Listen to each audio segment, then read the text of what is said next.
right, I'm going to get started. I have a lot to say.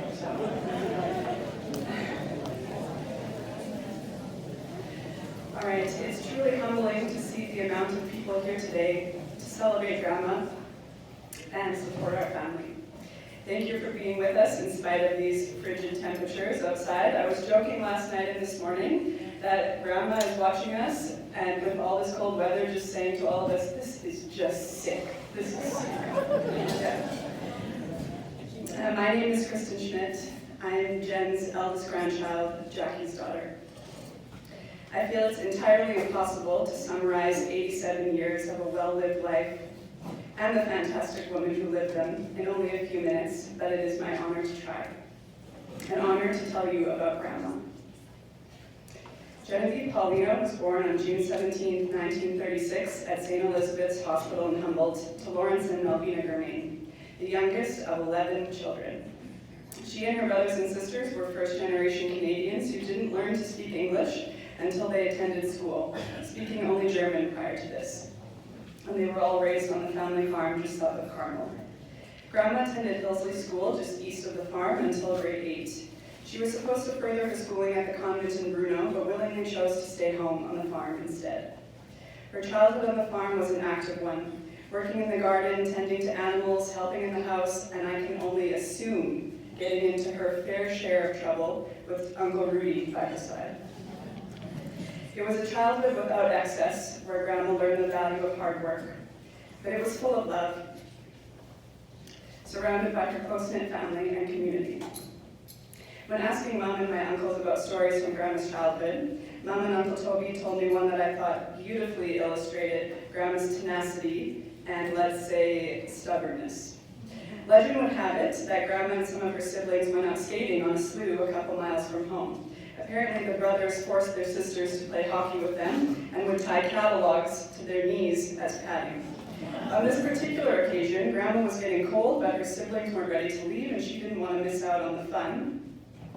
And there was some kind of unfortunate event that rendered her shoes unusable, so she had to walk home those couple miles in her skates. Perhaps unsurprisingly, her toes froze to the point that the tips turned black. The doctor that her parents took her to see wanted to amputate her toes, but Grandma was adamant that that was not going to happen. I imagine a little 10-year-old Jen looking up at that doctor out of the corner of her eye, wagging that slightly crooked finger saying, "Hey you, never you mind. These are my toes and you won't touch them." Perfect foreshadowing of the resilient and feisty woman that she would grow up to be. Grandma spoke often and fondly of babysitting her nieces and nephews when she was young, being only a few years older than her eldest niece. At times, even traveling by train to Edmonton to look after Bernice, Brenda, and Frida when she was only a teenager. Aunt Jen, or Auntie Fifi, as she was known to many of them, was a steadfast presence in the lives of her nieces and nephews, and even to some of the children of her close friends. Despite the heartache of witnessing the passing of all of her siblings, Grandma gladly stepped in as the maternal presence in many of their lives. Our Doetzel clan is eternally grateful for those who took such good care of Grandma and supported her, especially as she got older.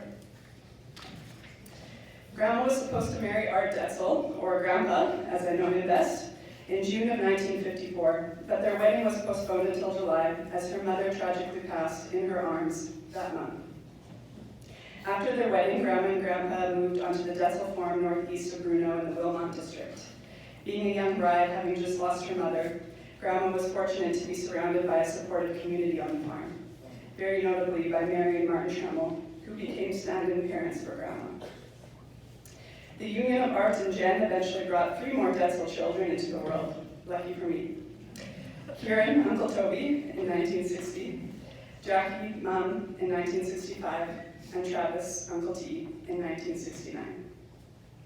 These years of Grandma's life, like all others really, were full of activity. I think it's accurate to say that Grandma was one of the hardest working people that many of us know.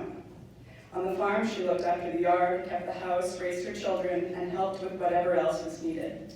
It was not uncommon to see her tossing bales if the need arose. She was a dedicated mother, never missing one of Uncle Travis's hockey games, Mom's swimming lessons, or Uncle Toby's curling matches. In the late 1960s, Grandma started driving the school bus in coordination with Grandpa, and was his biggest supporter when he formed the local QP chapter for the bus drivers. Unsurprisingly, Grandma ran a tight ship on that bus. It was not allowed to move seats or to eat, and if you did, there was hell to pay. Not surprising, I'm sure, to most of you. Grandma was a social butterfly and easily made friends because of her wicked sense of humor and no-nonsense attitude. She told it like she saw it. There are countless stories of Grandma's social exploits as a younger woman, a version of her that I never knew. Mom told me that many of these fun times were had with neighbors Neil and Laura Eckel, and that when Brian and Cyril were on the farm, there was trouble to be had, especially at the bonfires that the Eccles would host. So much fun that one time, Grandma and Grandpa forgot Mom at the party when they left in the wee hours of the morning. Grandma was a woman of many talents. In addition to managing a household, farm, and driving school bus, she also taught cake decorating lessons through the Carlton Trail Community College. Her decorating skills were self-taught and in very high demand. By show of hands, how many in this room had wedding cakes decorated by Grandma? Amazing. Growing up, I marveled at the beautiful cakes she would create and take every opportunity I could to bake with her and make homemade chocolates, mostly so that I could eat them. Acts of service, such as feeding those she cared for, was one way that Grandma showed her love. Fortunately, her skill and desire to serve in this way have been passed from one generation to the next, as you witnessed by the lunch that you ate today. Auntie Deb shared with me her gratitude at having learned to make chilcha, ralkuchen, grass soup, and chicken and dumplings from Grandma. Her memory and influence will live on and continue to nourish us in this way. Now, if you thought I was done bragging about Grandma's many talents, you would be wrong, so let me continue.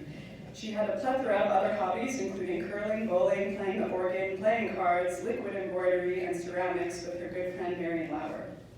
Attending Humboldt Bronco games, another highlight of my childhood, and of course, sewing. Grandma was an incredibly gifted seamstress. There was no sewing project that she couldn't tackle. From sewing our Halloween costumes as kids, to wedding dresses, to crusting, to beautiful and intricate Barbie clothes. I loved attending craft shows with Grandma as a child, and swelled with pride when people would marvel at the beautiful things that she created. Sewing was such an enormous part of who she was, and an activity that she took pleasure in until the last months of her life. In 1987, Grandma moved to Humboldt, and in 1989, she moved into her house on 6th Avenue. Grandma's house was one of our favorite places to be as kids. Even now, I can recall in detail the rooms of the house, the sound of her sewing machine, the smell of butter and onions cooking, planting potatoes, picking raspberries in her garden, and countless nights spent with family at her kitchen table. The remaining siblings and their families were so close, but man, could they turn on each other when they were playing cards. Grandma was extremely competitive when it came to cards, despite her protests to the contrary. After moving to Humboldt, Grandma started commercially cleaning at various businesses in town with her nephew Gary Stumber. The medical clinic, Pammy, the lawyer's office, the post office. My brother and I were sometimes used as child labor to help him. Well, maybe that's a bit of an exaggeration. It was more like we would run up and down the halls, exploring, occasionally helping them take out garbage while Gary teased us. Grandma also started working for Liza Designs around 1988 and later Monica Cresting, working there until she was 71 years old. After Grandma finally retired in her 70s, she still didn't sit still. In 2008, she moved into the duplex on Chapman Place, and in 2018, she moved to the Elizabeth. She kept busy with all of her hobbies and spending time with family and friends during those years. She traveled to Arizona, Windsor, Florida, and Cuba for Uncle Trav and Tamara's wedding. In addition to us carting her all over the province and to Alberta to visit us. For Uncle Toby, Auntie Deb, and Cody, it was trips to Alberta as much as possible until they moved to their farm near Lipton. They enjoyed so much having her visit on the farm, and Auntie Deb especially cherished the shopping trips that they would take. All three of them recalled with laughter one particular visit soon after they moved to Saskatchewan. Grandma had come to help them, of course, and to get settled on the farm, and included in that was a tutorial on how to use the carburetor in the kitchen. Auntie Deb had warned her not to overload it and that you needed to run water while it was turned on. Maybe you can guess where this story is going. Everyone else had gone to work outside while Grandma was putzing away, and all of a sudden you could hear, "Debbie, Debbie, come inside!" being screamed across the yard. And everyone ran in to find coleslaw being thrown around the kitchen, the ceiling, cupboards, the walls. It was everywhere. Grandma hadn't listened during the tutorial and completely overloaded it. And then she didn't learn her lesson because she did it one more time. She finally got the hang of it. For Mom, Sean, Andrew, and myself, we loved having Grandma visit in Regina and then later at the farm and up at the cabin at the lake. She was an excellent ice fisher. Grandma used to look after Andrew and I when Mom would go away for work, and inevitably, Andrew and I would end up with the stomach flu. Grandma would be bringing us pails as we threw up, feeding us ginger ale, using cool cloths to temper our fevers. She thrived when she was taking care of others. When she visited the farm, she was always into everything, helping, because she couldn't sit still. Grandma was absolutely hilarious without putting an ounce of effort into trying to be funny. Teasing her was so much fun for all of her grandchildren. We gave her many nicknames: G-Ma, G-Toast, G-String, G-G. Her rolling her eyes at us was a common occurrence, and she also had a foul mouth, which we adored. We all have many favorite Grandma-isms, but one of the best that we repeated many times this week to make each other smile was, "If you eat all that, I'll eat my shit." We never held her to it, For Uncle Trav and Tamara and their family, she would travel to Delisle and later to Alberta to visit them.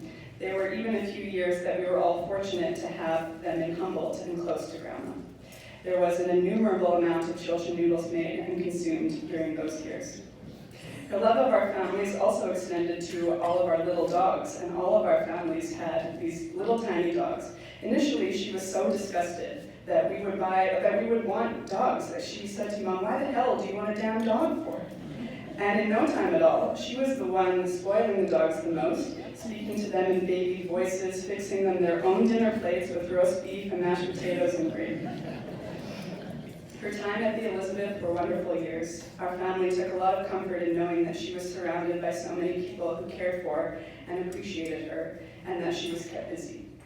Corey shared that Grandma was always the first one in attendance when there was a good time to be had, whether it was playing cards, crafting, dancing, bingo, or spending time with the kids at the daycare downstairs. And as she'd done her entire life, she ensured that everything was organized up to her standards, using that famous finger point when needed to get people to comply with straightening things up. She also found companionship with Alan during their final years, which brought her so much joy. Underpinning how she approached her life was her faith, which was her North Star. Grandma was a long-serving CWL member and active member of the church, which included serving communion at Mass and at the hospital. Mother, grandmother, aunt, godmother, daughter, sister, partner, friend. This extraordinary woman filled many roles in our lives with joy and love. Putting together this timeline of Grandma's life and asking family about their special memories of her has made me realize how constant her presence was in our lives. She was there for every pivotal moment, and for many of the ordinary ones too. Guiding and supporting with subtlety.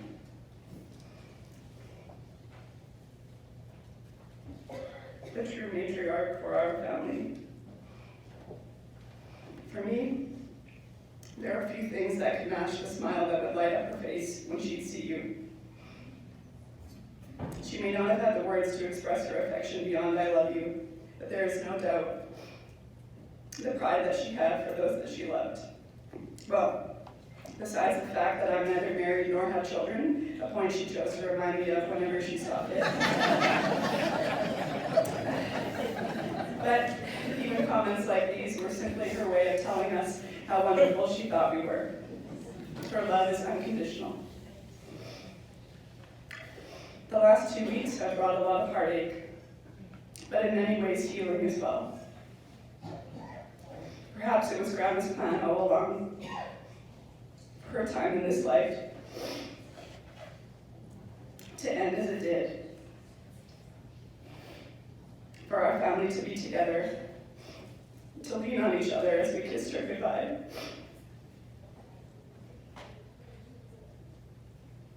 And as my brother Andrew so wisely said, an opportunity for us to remember how important we are in each other's lives. And that the pain we feel now is the price we paid for having the real thing.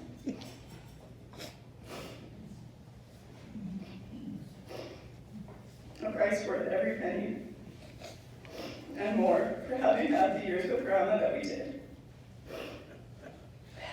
So, Grandma, this shot of Yag is for you. There is no one else that I would drink this awful stuff for.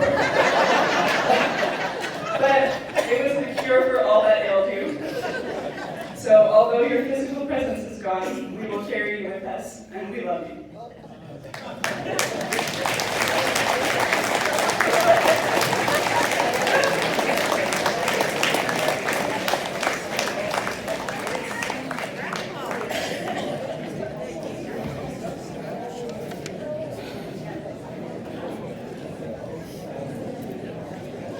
And now I guess it's my chance, real brief.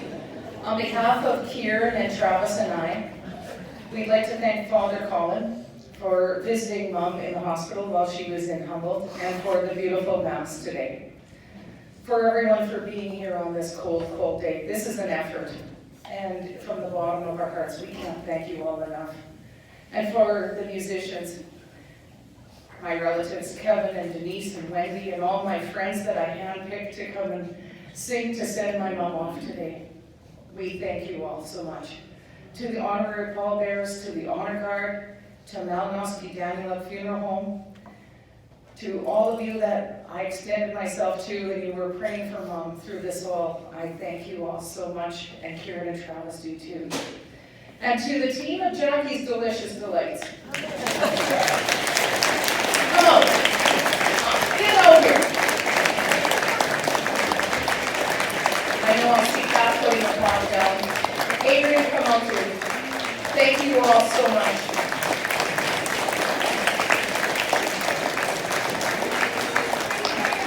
They wouldn't do it for anybody else, okay. And then, I guess it's important then, the heart and soul of that is Travis. Travis and I spent the week. I can't thank him enough for being my rock and helping prepare all this food for Mom. Thank you, Trav. And to Kieran and Travis and all the family, my husband, and I'm missing Debbie and Cody and all of you for your unwavering love. I thank you all so much. You guys all travel home safe, and let's stay in touch. Thanks.